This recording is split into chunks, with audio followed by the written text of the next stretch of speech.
आज हम बौद्ध धर्म के बारे में चर्चा करेंगे। सबसे पहला प्रश्न उठता है कि बौद्ध धर्म के संस्थापक कौन थे। तो बौद्ध धर्म के संस्थापक महात्मा बुद्ध थे। इनका जन्म कब हुआ था? इनका जन्म 563 ईसा पूर्व में लुम्बिनी कपिलवस्तु में हुआ था। इनके पिताजी का क्या नाम था? अगर इनके पिताजी की हम बात करें तो इनके पिता का नाम शुद्धोधन था और माता का नाम महामाया देवी था। कहा जाता है बचपन में ही इनकी माता का देहांत हो गया था और इनका पालन पोषण महामाया देवी इनका पालन पोषण इनकी मौसी गौतमी प्रजापति ने किया था। महामाया देवी तो इनकी माता का नाम था और पालन पोषण जिन्होंने किया था वो कौन थी? गौतमी प्रजापति, इनकी मौसी। गौतम बुद्ध का विवाह 16 वर्ष की आयु में यशोधरा के साथ कर दिया गया था। इनके एक पुत्र राहुल भी माना जाता है। इनके एक पुत्र क्या था? राहुल था। इन्होंने 29 वर्ष की अवस्था में क्या कर दिया? घर त्याग दिया, जिसे हम क्या कहते हैं? महाभिनिष्क्रमण कहते हैं। क्या कहते हैं? महाभिनिष्क्रमण कहते हैं। और 35 वर्ष की कठोर तपस्या के बाद वैशाख पूर्णिमा के दिन इन्हें क्या हुआ था? ज्ञान प्राप्त हुआ था।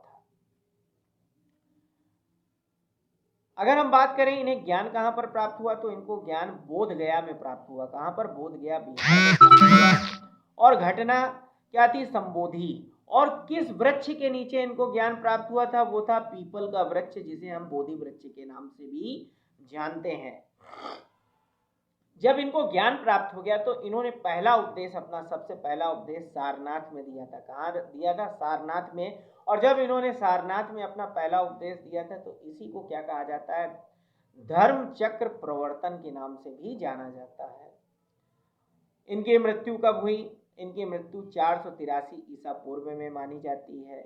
और कहते हैं कि जब इनकी मृत्यु हुई थी उस दिन क्या थी? वैशाख पूर्णिमा थी। क्या थी? वैशाख पूर्णिमा का दिन था। और जिस स्थान पर इनकी मृत्यु हुई वो कुशीनगर था। क्या था? कुशीनगर।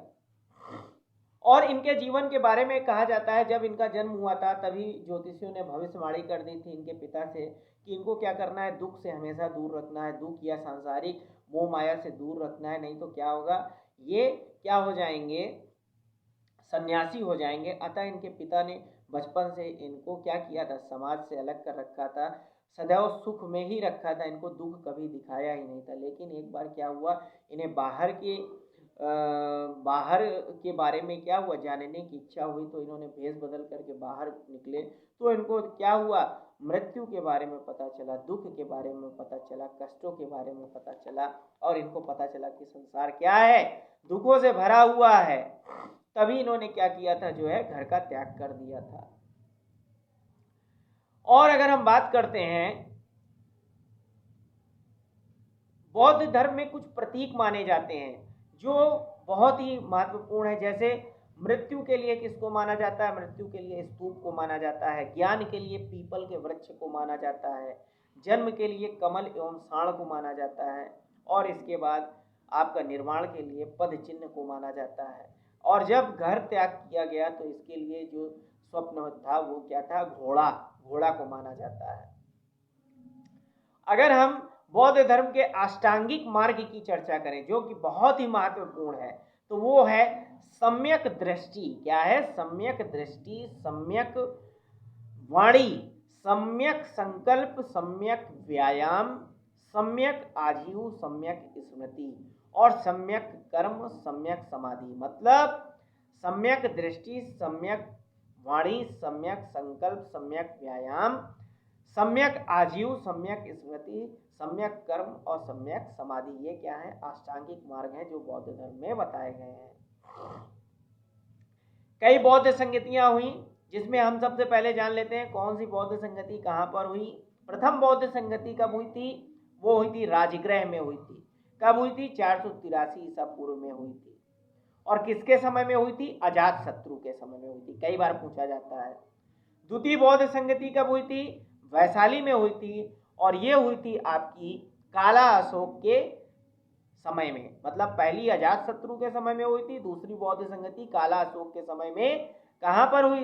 कहां पर हुई थी? वैशाली में हुई थी। और पहली कहां हुई थी? राजगृह में हुई थी।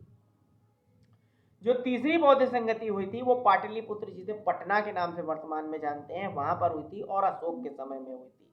पहली अजातशत्रु के समय में, दूसरी कहाँ किसके समय में, काला अशोक के समय में, और तीसरी अशोक के समय में हुई थी। पहली कहाँ हुई थी, राजगृह में हुई थी, दूसरी वैशाली में, तीसरी पाटलिपुत्र में, और जो अंतिम बौद्ध संगति थी जिसे चतुर्थ बौद्ध संगति कहते हैं, वो आपकी कुंडलवन में हुई थी और कनिष्क के समय में हुई थी। तो ये 4 बौद्ध संगतियां हैं जो जानी जाती हैं, जिसमें आपका क्या है, जब चौथी बौद्ध संगति हुई थी तो उसमें क्या हो गया था, बौद्ध धर्म 2 भागों में बट गया था, हीनयान और महायान भागों में बट गया था। ठीक है, ये बहुत ही महत्वपूर्ण है। तो इससे संबंधित जो भी आपकी भ्रम हो या प्रश्न हो या मेरे बताए गए विषय में कोई त्रुटि हो तो आप कमेंट करके बता सकते हैं। और अगर मेरा वीडियो आपको पसंद आए तो मेरे चैनल को सब्सक्राइब करिए, वीडियो को शेयर करिए ताकि अन्य लोगों तक मेरा ज्ञान पहुंच सके। इससे क्या होता है, मेरा भी प्रोत्साहन बढ़ता है, मुझे भी लगता है कि हाँ आप लोग क्या करते हैं, मेरे ज्ञान को समझते हैं। धन्यवाद।